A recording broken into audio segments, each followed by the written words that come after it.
સુરતમાં પીપલોદ રોડ પર ગાડીના શોરૂમમાં આગનો બનાવ બન્યો। કટારિયા મારુતિ સુઝુકી શોરૂમમાં અચાનક આગ લાગતા અફરાતફરીનો માહોલ સર્જાયો હતો।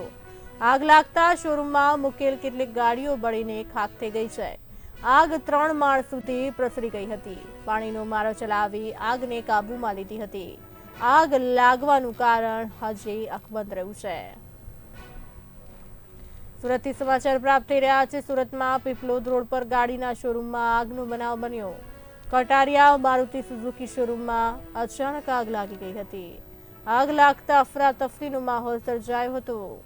આગ લાગતા શોરૂમમાં મૂકેલ કેટલીક ગાડીઓ બળીને ખાખ થઈ ગઈ છે। આગ 3 માળ સુધી પ્રસરી ગઈ હતી।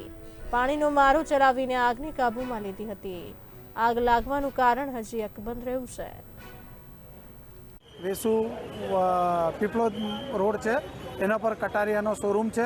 ત્યાં આગ લાગવાનો મેસેજ કંટ્રોલ રૂમને મળતા કંટ્રોલ રૂમ દ્વારા તાકીદે અડાજણ વેસુ અને મજૂરાની ટીમોને ઘટના સ્થળે મોકલવામાં આવેલી। અહીંયા ઇલેક્ટ્રિક ડકમાં આગ લાગેલી હતી અને એના મારફત ઉપર આગ પસરેલી હતી।